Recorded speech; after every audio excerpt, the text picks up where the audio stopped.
마음이 활짝 열리게 하여 주시옵소서. 감사와 찬송을 주님께 올려드리며 살아계신 예수님의 이름으로 기도드렸습니다. 아멘.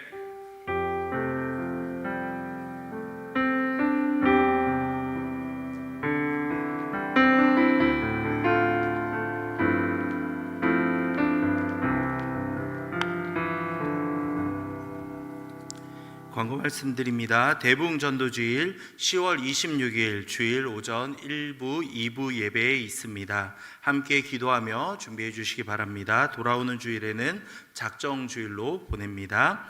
이번 주 토요일 정교인 전도의 날이 있습니다. 다시 한번 또 공지 드리도록 하겠습니다. 다음 주 목요일부터 토요일까지 말씀대회 부흥회가 있습니다.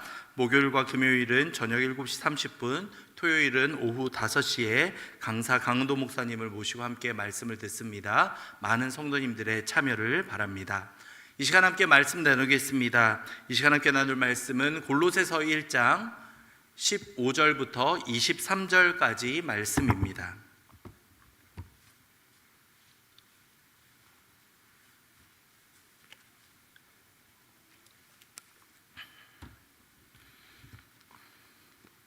(15절부터) (23절) 교독하겠습니다.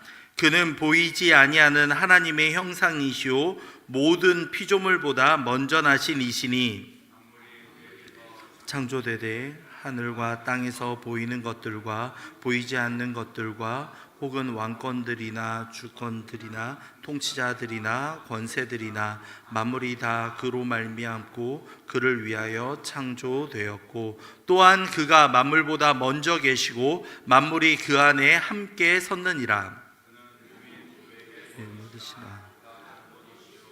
죽은 자들 가운데서 먼저 나신 이시니 이는 친히 만물의 으뜸이 되려 하시며 아버지께서는 모든 충만으로 예수 안에 거하게 하시고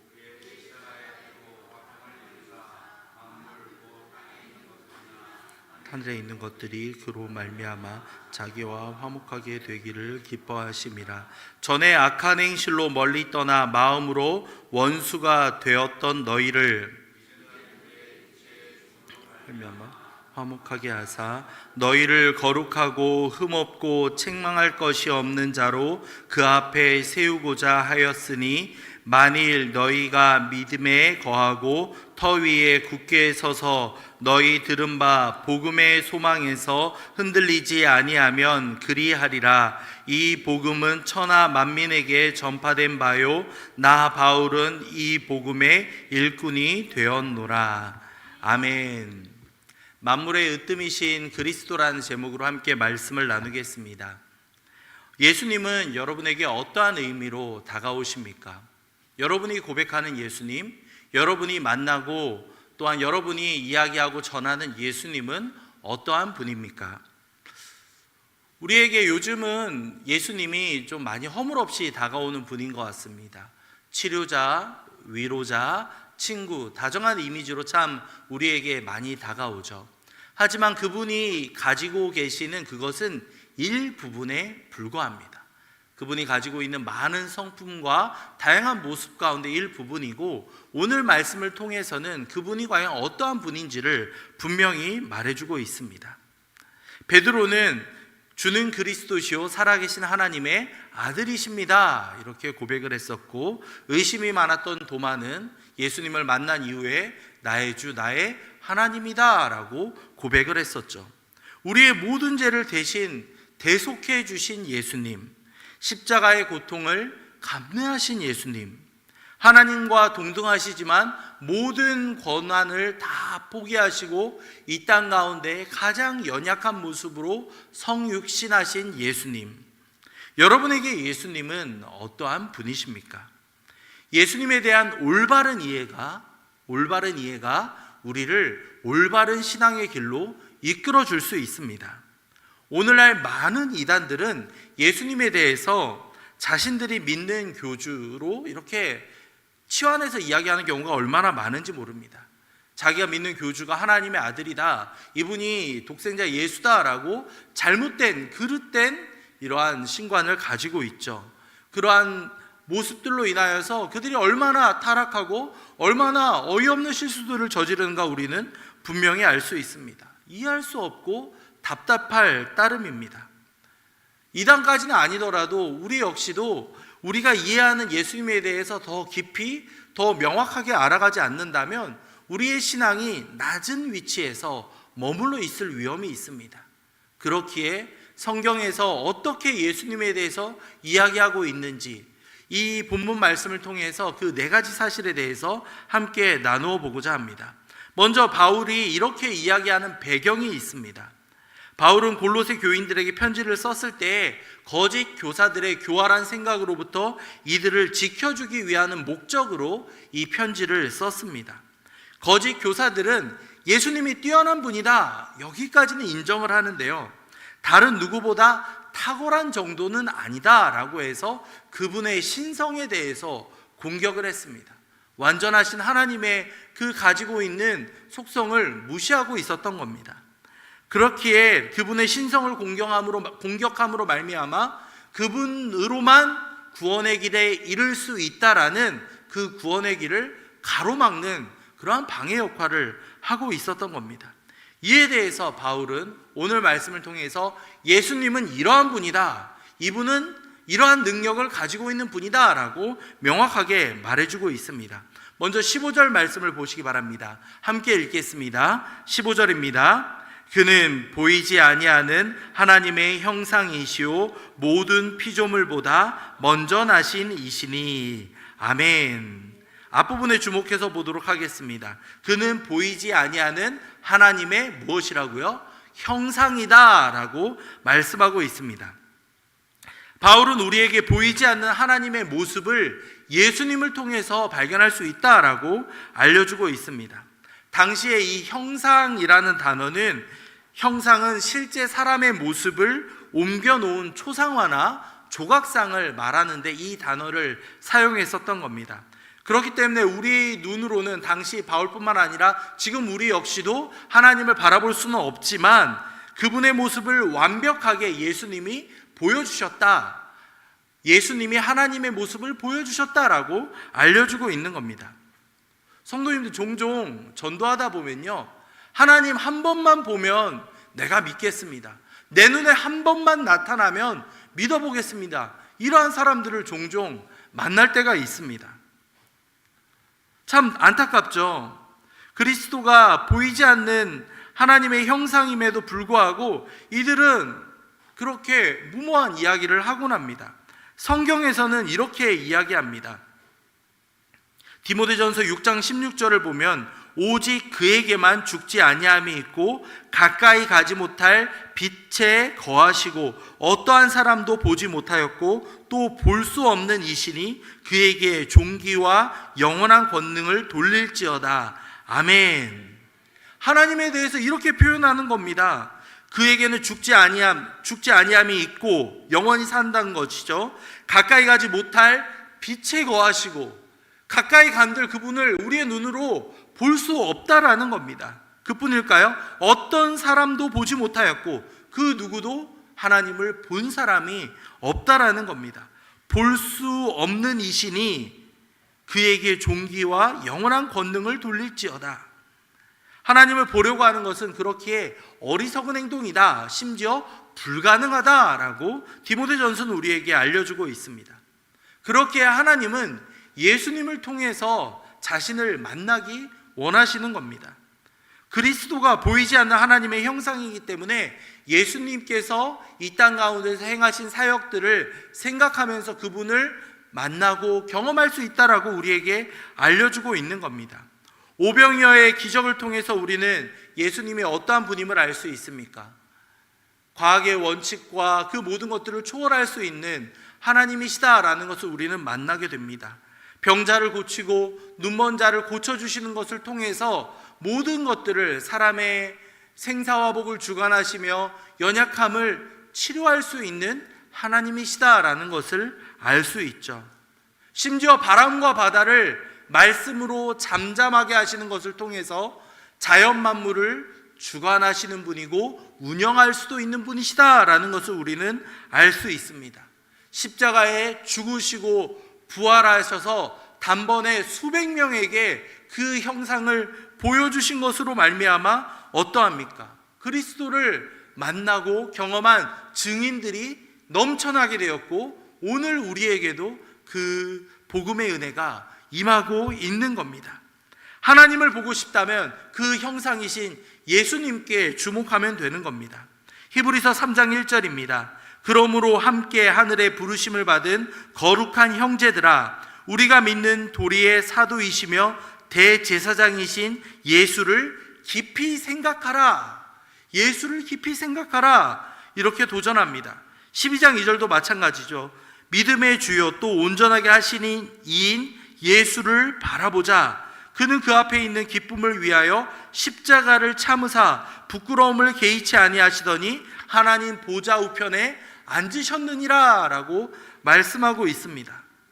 하나님에 대해서 궁금하면 예수님께 집중하여서 그분이 하신 말씀과 사역과 놀라운 기적을 보면 아, 하나님이 이러한 분이시구나 라는 것을 알 수 있다라는 겁니다. 하나님의 성품이 궁금하십니까? 예수님이 어떠한 이들을 가까이 하셨는지 바라보면 되는 겁니다. 하나님의 형상이신 예수님은 바로 이러한 분이셨다라는 겁니다. 두 번째로 예수님은 어떠한 분이십니까? 오늘 말씀을 보면 창조주이시다라고 말씀하고 있습니다. 16절입니다. 함께 읽겠습니다. 만물이 그에게서 창조되되 하늘과 땅에서 보이는 것들과 보이지 않는 것들과 혹은 왕권들이나 주권들이나 통치자들이나 권세들이나 만물이 다 그로 말미암고 그를 위하여 창조되었고. 아멘.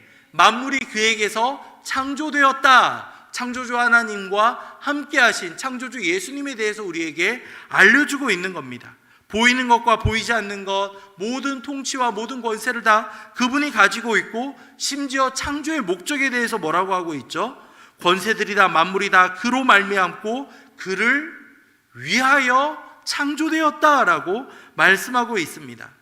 요한복음 1장 3절도 말씀합니다. 만물이 그로 말미암아 지은 바 되었으니 지은 것이 하나도 그가 없이는 된 것이 없느니라.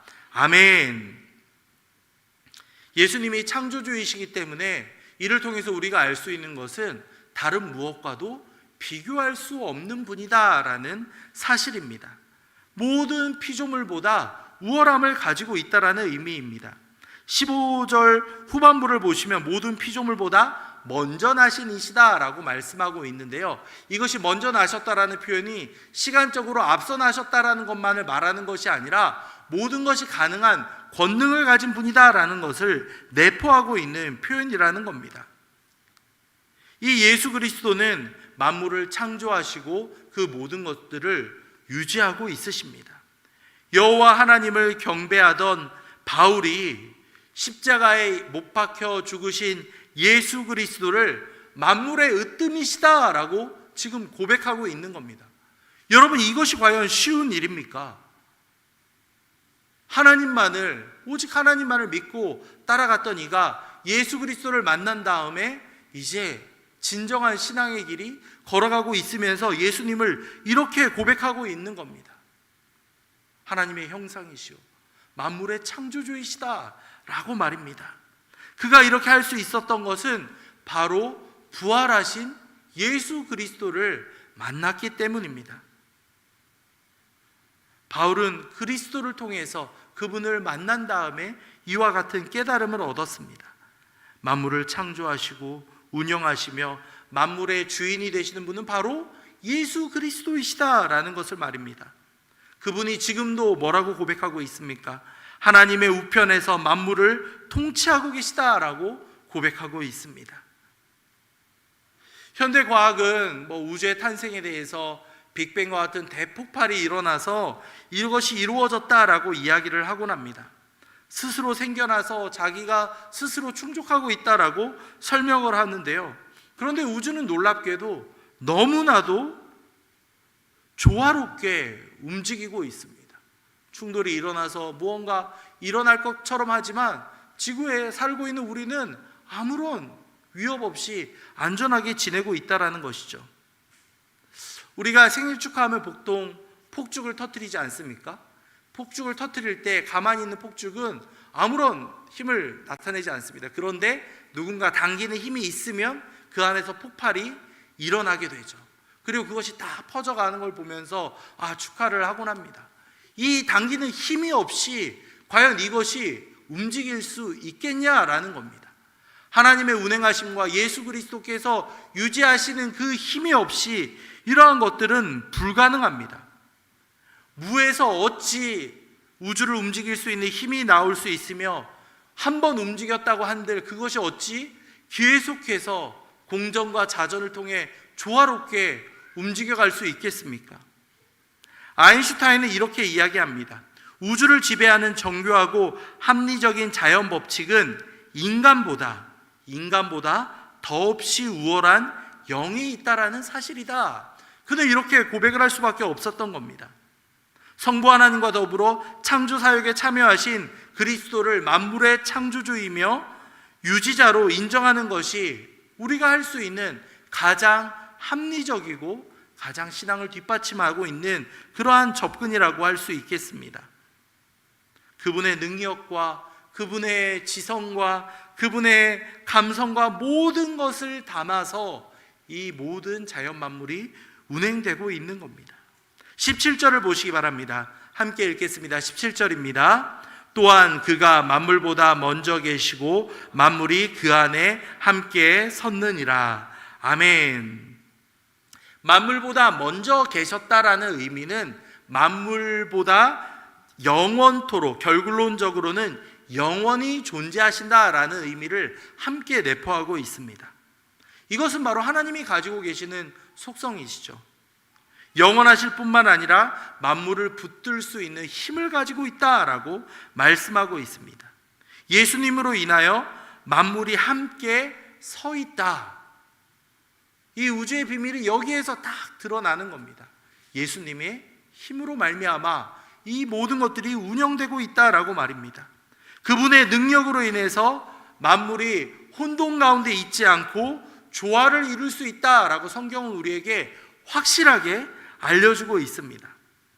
세 번째로 예수님은 교회의 머리이시며 으뜸이시다라고 말씀하고 있습니다. 18절입니다. 함께 읽겠습니다. 그는 몸인 교회의 머리시라. 그가 근본이시오 죽은 자들 가운데서 먼저 나신 이시니 이는 천하 만물의 으뜸이 되려 하심이요. 아멘. 18절을 보시면 예수님께서 천지 만물을 주관하시는 것과 동시에 교회를 다스리는 분이시다라고 말씀하고 있습니다. 교회의 머리가 되신다라고 하고 있죠. 머리가 되신다라는 것은 어떠한 의미이겠습니까?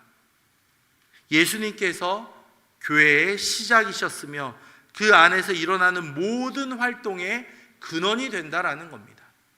우리가 양육을 받고 배우는 것, 예배를 통해서 말씀을 듣고 하는 것은 다 예수님을 알아가기 위한 과정이라는 겁니다. 복음을 증거할 때도 가장 핵심이 되는 것은 예수 그리스도를 전하는 길입니다. 교회 오면 행복합니다. 물론 행복하죠. 교회 오면 기쁨이 있습니다. 물론 기쁨이 있죠. 그런데 그 근원, 그 시작점은 무엇이라고 하고 있습니까? 바로 예수님이라고 우리에게 알려주고 있습니다. 예수님이 이러한 대표성을 가지고 있는 이유는요, 바로 그분의 부활과 중보 사역 때문입니다. 우리 죽은 자들 가운데에서 먼저 나신 분이 바로 우리 예수님이셨습니다. 예수님을 통해서 우리는 생명의 주관자이시며 모든 것을 인도하시며 이끌어 가시는 분이라는 것을 분명히 알 수 있습니다. 물론 예수님보다 먼저 다시 살아난 이들이 있었죠. 나사로도 있었고 죽은 자들이 많이, 십자가 사건 가운데 죽은 자들이 많이 일어났다고 성경 우리에게 알려주고 있습니다. 그런데 다시 잠깐 부활한 이후에 죽음을 경험하지 않은 분은 하늘로 올라가신 예수 그리스도밖에 없습니다. 잠깐 부활했던 그 모든 이들이 결국에는 이 땅 가운데서 다 죽어서 사라져 버렸습니다. 하지만 예수님은 죽음을 이기셨고 다시 오실 때에 부활하실 수 있다라고 우리에게 알려주고 있습니다. 고린도전서 15장 20절입니다. 그러나 이제 그리스도께서 죽은 자 가운데서 다시 살아나사 잠자는 자들의 첫 열매가 되셨도다. 아멘. 예, 그분이 교회의 머리시며 근본이시며 먼저 되신 분이며 만물의 으뜸이시다라는 것을 우리는 이 사실을 통해서 분명히 알 수 있습니다.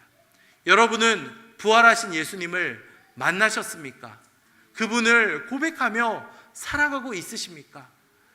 예, 그 기쁨과 감격을 우리가 어찌 우리 안에만 가만히 머물러 둘 수 있겠습니까? 만나는 이들에게 예수님이 다시 살아나셨습니다. 꼭 부활주일이 아니어도, 꼭 성탄절이 아니어도 우리는 예수님을 증거하지 않으면 견딜 수 없는 자들이어야만 하는 겁니다. 그것이 바로 우리의 정체성이기 때문입니다. 교회의 머리 되신 예수님, 그분을 증거하는 것이 바로 우리가 살아가는 목적이기 때문입니다. 마지막으로 예수 그리스도는 우리의 화평이 되셨다라고 말씀합니다. 19절과 20절입니다. 함께 읽겠습니다.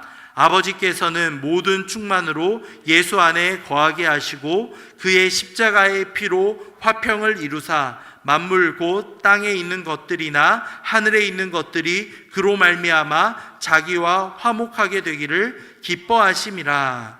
아멘.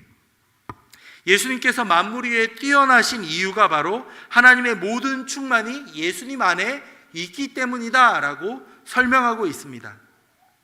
하나님의 모든 충만하심이 예수님 안에 집약되어 있다라고 말씀하고 있죠.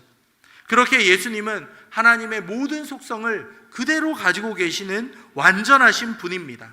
또한 하나님께서는 예수님을 통해 만물과 하나님 자신을 화목하게 하셨다라고 말씀하고 있습니다.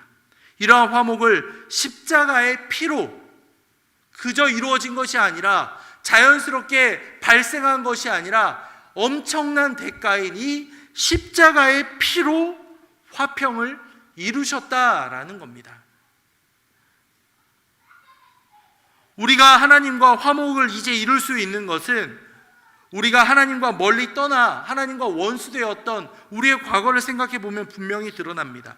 먼저 우리는 마음으로부터 죄를 짓고 하나님으로부터 멀리 떠나 있던 극악한 죄인이었습니다. 우리 마음 가운데 하나님 두기를 싫어했습니다. 악한 행실로 인해서 스스로 벌을 받아 마땅한 죄인 중에 괴수들이었습니다. 생각에서부터 행동 모두가 잘못되었었다라는 의미입니다. 그런데 놀라운 기적이 우리에게 임합니다. 예수 그리스도의 그 피로 말미암아 결코 이어질 수 없는 하나님과 우리 사이가 예수 그리스도로 이어지게 되었습니다.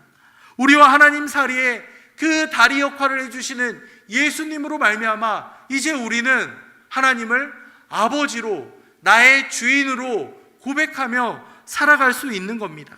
이제 우리를 어떻게 말씀하고 있습니까? 거룩하고 흠없는 자로 우리를 만들어 주셨다라고 말씀하고 있습니다. 우리에게 완전한 새로운 신분이 다 주어져 있다라는 겁니다. 그분의 피, 그분의 희생, 그분의 헌신으로 말미암아 우리는 완전히 새로운 신분이 주어져 있습니다. 거룩하고 흠없는 자로 우리를 불러주셨기에 우리는 그렇게 살아가야만 하는 겁니다. 마지막 23절을 보시기 바랍니다. 만일 너희가 믿음에 거하고 터 위에 굳게 서서 너희 들은 바 복음의 소망에서 흔들리지 아니하면 그리하리라. 이 복음은 천하 만민에게 전파된 바요 나 바울은 이 복음의 일꾼이 되었노라. 아멘. 이 복음이 천하 만민에게 전파되었다. 열방을 향하여서 예수님이 전파되고 지금도 그렇게 전해져 가고 있습니다. 바울은 이렇게 고백합니다. 예수님을 만난 이후에 뭐라고 이야기합니까? 이 복음의 일꾼이 되었다라고 말이죠. 오늘 말씀에서 예수님을 뭐라고 소개하고 있습니까? 하나님의 형상이라고도 표현을 했었고요. 또 교회의 머리도 되신다고 말씀드렸고 다양하게 고백이 되어 있습니다. 창조주였었다고 말씀하셨고 화평을 이루셨다. 그분이 하나님과 우리 사이에 화평을 이루신 존재였다라고도 이야기하고 있습니다. 그 예수님을 우리가 만나고 경험했다면 우리 역시도 사도 바울과 같이 이 복음의 일꾼이 되었노라. 여러분 마음 가운데 이러한 결단이 함께 있어야 하지 않겠습니까? 그냥 복음을 들은 것으로 기뻐합니다. 나만 기뻐하고 우리 가족 전도만 하면, 우리 가족만 행복하면, 내가 아는 친한 사람만 행복하면 그만이죠. 만약 그랬다면 이 땅에까지 어찌 예수님의 복음이 증거될 수 있었겠습니까? 자기의 목숨을 희생하는 그 수많은 이들의 수고와 희생이 이 땅 가운데 이르렀고, 우리 역시도 그 복음의 수혜자로 이렇게 살아가고 있습니다. 주님의 희생을 생각하고 그 희생에 따라갔던 수많은 이들의 발자취를 생각하면 우리가 잠깐 복음을 증거하다가 겪게 되는 부끄러움, 자존심 상하는 것, 상처들 바울 앞에서 이야기할 수 있겠습니까?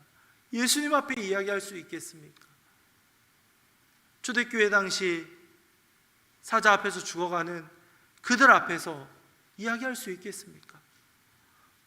예수님을, 그 복음을 듣고 변화된 사도 바울과 같이 우리 예일교회 성도님들도 복음의 기쁨을 우리 주변에 전할 수 있기를 간절히 소망합니다. 여러분을 통해서 회심할 분명한 영혼들이 있습니다. 길을 찾지 못해 헤매고 있는 이들에게 그 생명의 길을 제시할 수 있는 것은 어쩌면 여러분밖에 없을지 모릅니다. 그들에게 예수님을 증거함으로 말미암아 이 복음의 기쁨을 함께 누리며 나눌 수 있는 저와 여러분이 되기를 간절히 소망합니다. 이 시간 말씀을 생각하며 함께 기도하겠습니다. 주님, 우리가 예수님을 만나 주님이 어떠한 분임을 다시금 깨닫습니다. 주님이 우리의 모든 화평이 되어서 하나님과 우리 사이를 회복시켜 주셨습니다.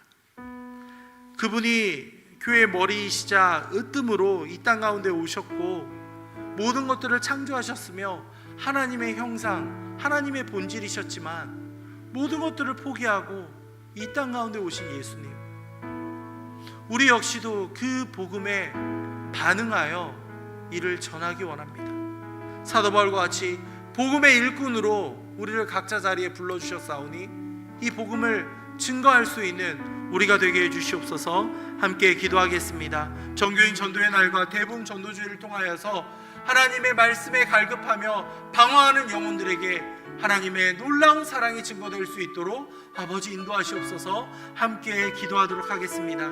이어서 교회와 담임 목사님을 위해 함께 기도하겠습니다. 목장 모임이 시작되어 있습니다. 함께 목자분들과 많은 리더들 함께 기억하여 주시며 이 모임을 통하여서 하나님의 사랑을 함께 나누며 즐거운 교제가 될 수 있도록 목자들을 위해서 함께 기도해 주시기 바랍니다. 우리 담임 목사님을 위해서 기도할 때 양육 사역이 계속 이어지고 있습니다. 신방과 말씀 사역과 그 모든 사역을 통하여서 우리 목사님 날마다 강건하게 붙잡아 주시며 능력 위에 능력을 부어 주시옵소서. 함께 기도하겠습니다. 이어서 우리 자신을 위해서 함께 기도할까요? 주님, 하나님의 은혜 없이는 우리가 살아갈 수 없는 존재입니다. 오늘 하루도 주님의 은혜로 말미암아 무사히 마칩니다.